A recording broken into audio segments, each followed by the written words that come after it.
চলো আজকে তোমাদের সাথে শেয়ার করে ফেলি আজকে দুপুরে আমি ঠিক কী কী খেয়েছিলাম, আর সেই সঙ্গে রাতের মেনুটাও কিন্তু থাকছে একই ভিডিওতে। আজকে মা দুপুরে বানিয়েছিল ভাত, তার সাথে আলু সেদ্ধ, চিচিঙে ভাজা আর ডিমের তরকারি। চিচিঙে ভাজাটা আমার আবার ঠিক অতটাও ভালো লাগে না, তবে ওই আর কি, সব সবজি তো খেতেই হয় তাই খেয়ে নিই, কিন্তু ডিমের তরকারিটা আমার বেশ পছন্দের। তাই আজকের লাঞ্চটা খুব সাধারণ কিন্তু টেস্টি। চলো এবার তোমাদেরকে দেখাই আজকে রাতের মেনুতে ঠিক কী কী ছিল।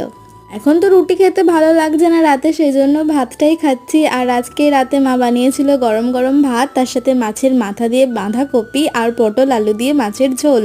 যে কোনো সিজন হোক আমার কিন্তু মাছের মাথা দিয়ে বাঁধাকপিটা খেতে খুবই ভালো লাগে, আর আমার মা বাঁধাকপিটা মাছের মাথা দিয়ে দুর্দান্ত বানায়। তার সঙ্গে হালকা করে পটল দিয়ে মাছের ঝোলটাও বেশ ভালো হয়েছিল। এমনিতে তো মাছ আমার ভীষণই পছন্দের, তাই মাছের ঝোল ঝাল সবই ভালো লাগে।